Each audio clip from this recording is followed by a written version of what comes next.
I wrote about another game at my family casino. The living room in my grandparents' home was used for a card game when the house turned into a family casino during New Year's. The game was a blackjack-like one called Kabu and organized by my uncle. It used to be the best treat of New Year's for me in my childhood and early in my teens. Unlike Mortar Roller I had introduced before, this game was played seriously and intensely because it was for high stakes. The players usually bet $1 or more, sometimes as high as $100. The farther into the night it got, the higher the bet went. The family members would leave the table one by one, as the higher bet would make them tense and deprive them of pleasure. As for me, I liked to see the game get heated so much and would play throughout the night until the game came to an end in the next morning. The usual players who stayed at the table near dawn would be my uncle, who was a dealer, my eldest cousin, my mother, and I. My uncle was a successor of the family by marriage, and so my grandparents were his in-laws. He was on terrible terms with my grandmother, who raised my eldest cousin in place of him, and his wife because they were too busy working at the family farm. Consequently, he didn't get along well with his own son either. New Year's Kabu would become an intense battle between my uncle and my cousin by dawn. My uncle couldn't lose, especially to his son, and that made the game extraordinarily thrilling.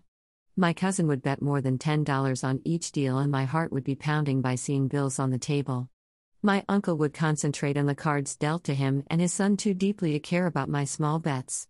Because he would forget to count me in and settle my deal thoughtlessly each time, I would end up winning quite a big amount of money in total every year. He would summon all his strength when he saw the last card dealt to him. In spite of his prayer like chants, "Come on.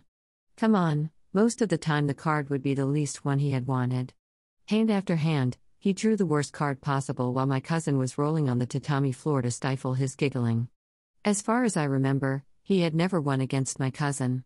He was manly and frank, but I can still picture him going back to his room after the game in the morning light with unsteady steps, worn out, drooping, and on the verge of tears. 3 months after the house was burned down, he died of cancer without becoming the head of the family.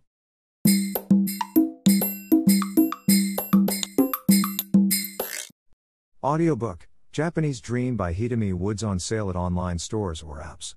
Apple, Audible, Google Play, Nook Audiobooks, 43 available distributors in total.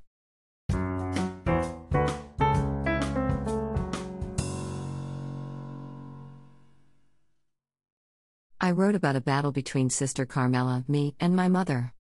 Back in my Catholic school days, a teacher for home economics was Sister Carmela. I was in her cooking class. I had no interest in cooking at all, and all I did during the class was giggling with my friends and washing the dishes.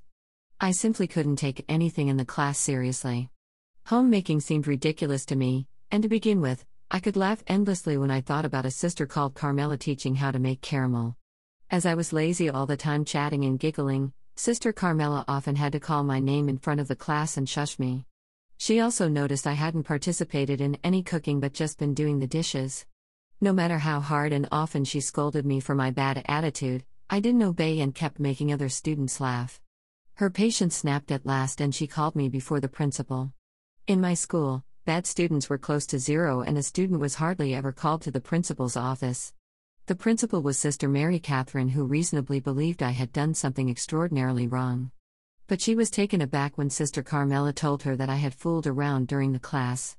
She looked at her face with an impression of "That's it?" After mildly telling me to behave myself, she let me go. Sister Carmela's punishment didn't work and my bad behavior continued. I was in her sewing class next year. Again, I slacked and asked my friend to make a skirt for me. Sister Carmela found that out when I turned in the skirt pretending I had sewn it. That snapped her completely. She decided to appeal directly to my parents and called up my mother that evening. Over the phone, she told her at length how bad I had been in her class. She blamed my bad attitude on my mother's lack of discipline. My mother kept apologizing for a long time, but her tone gradually changed. As Sister Carmela strongly criticized my mother's way of raising a child, my mother suddenly yelled, "I have no reason to listen to someone who has never married nor had a child," and hung up violently. I was stunned because it sounded to me the most insulting remark about a sister. She said to me, "Who does she think she is? She has never raised a child herself, and yet looks down on me who did raise a child. You don't have to obey such a stuck-up person." And Sister Carmela stopped complaining about my behavior ever since.